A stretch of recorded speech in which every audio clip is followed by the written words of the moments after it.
Hello guys, and welcome to another day with ZIMALETA. In today's video I want to talk a little bit about my channel, Sprinter videos that I do have. And yes, this is a Sprinter channel. You have found the right channel. I've been getting a lot of subscribers lately. Gladly, lots of Sprinter owner subscribers from all over the world. And every time they find my channel, somehow they stumble upon it. They're pretty happy that they did.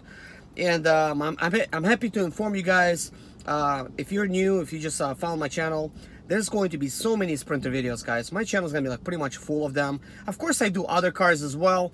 And to me, it's still up to a debate whether to stick this on this channel, because I also started another channel which is called ZIMALETA Motors. Possibly a lot of the other car brands, they're going to be just going on that one, just kind of like mixed in. But I could assure you, a pretty busy guy, but mainly busy to the, doing the things that I enjoy doing, which is working on Sprinter. I work on my property a lot. Thank God, 3.5 years ago, I was able to purchase 2 properties next door to each other. Paid cash for them. I've been doing renovations, still ongoing renovation. But I'm happy to say that finally got around to fixing my garage. It had a leaky roof. The floor in there was actually made out of kind of like the decking type of wood, which was like 6x1s. They did a good job on it, but since the roof was leaking at one portion at the beginning of the garage, it rotted out some of the boards. So, and plus inside was kind of like smelly with mildew, and because rain was getting in. Had to get rid of that. I was running some fans inside to try to get rid of that stuff. And I insulated it, I put paneling up, I organized everything, I got shelves and stuff like that. Just so much work. I've been basically working for the past week, maybe a week and a half on my garage.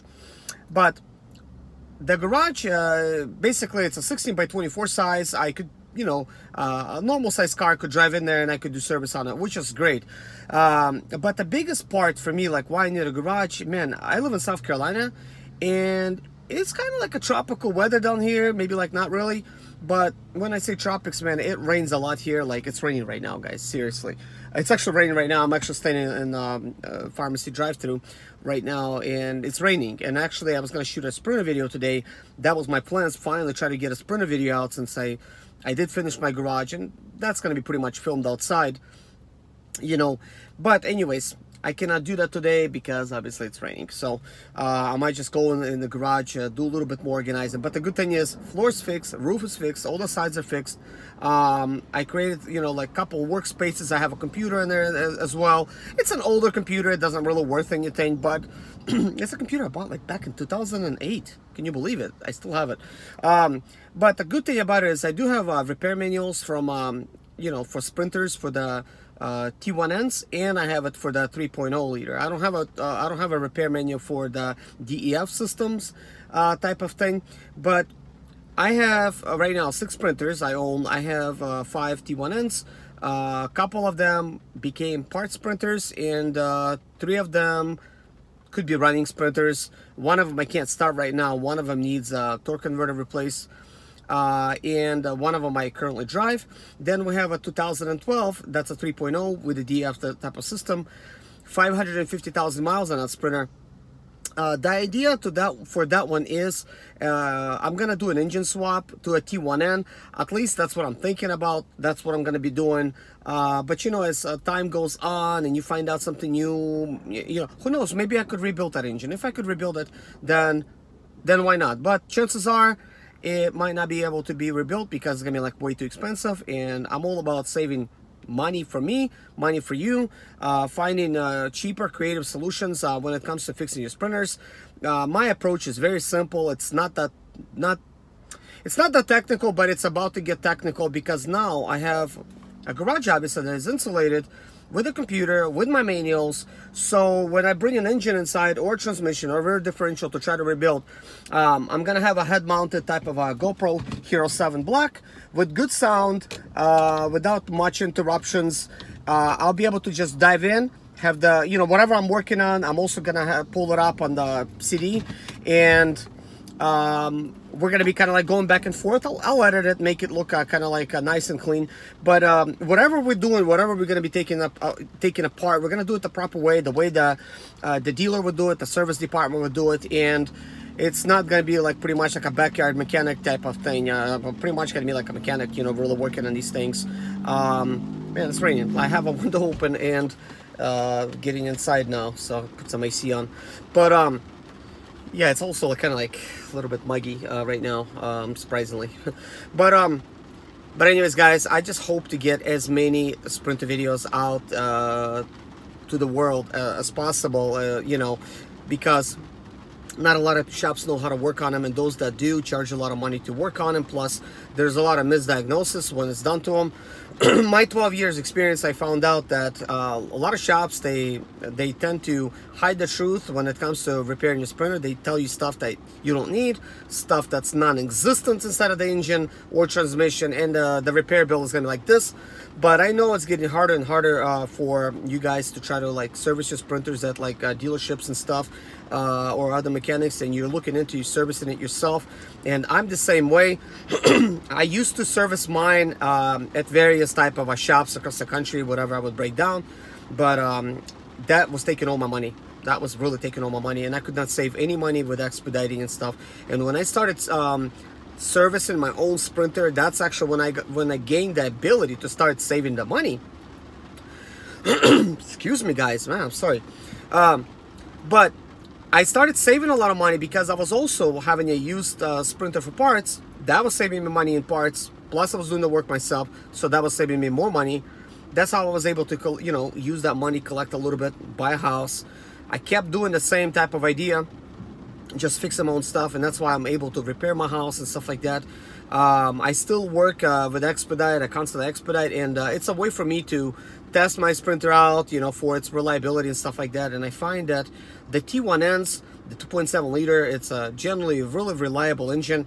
If you fix it's kind of like little quirks that it has every once in a while, especially when it comes to like sensors and stuff like that. But I have various computer check engine tools now. I have like 4 now, guys, so, which is kind of crazy. Of course, I'll probably be buying like more, like maybe like a professional, really like a professional grade. But some of these little tools, guys, they're becoming really professional. Like there's an Autel unit, which is right now like probably like my favorite unit. I didn't pay for it. It was only a $130 unit. The company Autel, they sent it to me. They also provided me a coupon code, and they said, you know, basically so I could, you know, feature on my channel because it's a newer unit that came out. Could read engine, transmission, a bunch of ABS stuff. It just does a whole lot. And it's a $130 unit, and I think they already discounted to like $125 plus a coupon code. So it's gonna cost like a little over like $100, which is very, very reasonable. You cannot pick a nice unit up like this at Harbor Tool and Freight if you wanted to. And I trust Autel. I've been using an Autel tool. That was my first tool that I ever bought. It's a Harbor Tool Freight one. It was a copy of an Autel, but it still works. It's still nice. But anyways, not trying to sell you that one, but if you do want it, there's a link in the description below. You could follow it, use the coupon code. Hopefully it still works. But anyways, it's just important to have like one of those check engine light code readers. I know eventually I'm gonna have to spend $1,500 to $3,000 to get like a nice one that I could do all kinds of testing and stuff with that. I'm possibly gonna get something that's like a Windows. I'll need like a Windows version or something, maybe get like a Mercedes one, or find one that just does all the vehicles so I could program keys and everything else. That's gonna make my life easier, especially when I'm gonna be doing like engine swaps and stuff like that, because who knows. But I've never done like an actual engine swap to like where I take like a 3.0 out, put a 2.7 liter in. That still remains to be seen, like how I'm gonna do it. I have really good ideas how I'm gonna do it, and I have some friends that have done it before, and they're willing to help me. One of them, his name is Serge. He's probably watching this video right now. Hey, Serge. He wants to actually fly in from Minnesota and help me do the whole, you know, change. And he's a really busy guy, and I really do appreciate him trying to do that. But we're kind of like brothers now, you know, so it's really cool. It's like I have an older brother now, which is awesome, and he's also my mentor. But anyways, that being said, I'm gonna tackle right now the very first couple things. What I'm gonna tackle right now is I have one Sprinter that does not want to start, and I have one Sprinter that needs a torque converter. Okay, I think I'm gonna go ahead and pop a torque converter in that one. It's a million-mile sprinter. Get that one out of there and go ahead and park that at the very top of my property because it's gonna be running now. I also want to replace a couple of rear doors, put in with glass in the back. I already have a parts printer to do that from. And also there's another sprinter that never wanted to start ever since I bought it, and it's because of the fuel, I believe, because I didn't have time to mess with it anymore, guys, because I couldn't get it started and stuff. But it's the fuel. Maybe starter's dead on it now, but I'm gonna attempt to try to start that one up as well, guys. I'm just gonna replace the fuel filter on it, replace the fuel tank, put some normal type of diesel in there. We'll see if it fires up. If it fires up, you know, I'll be like real happy. That thing has like 700 and like I think like 50,000 miles on it, and one of them has 1,187,000 miles on it, which needs a torque converter. But that engine's different. But a lot of these sprinters, man, they're already so repaired. Like they got like parts from all over the place. A lot of that parts is new because, I mean, you know, they're old and they keep on running. But anyways, guys, that's an update. That's gonna be the first tackle of the day, guys. You know, but anyways, thanks for watching the video, guys. Take care. See you in my next video. Please subscribe if you haven't. My name is Serge ZIMALETA. I'm 37 years old, and yes, I experienced success after buying my first home for cash. Back in 2011, I was broke, but I learned to solve problems on my own.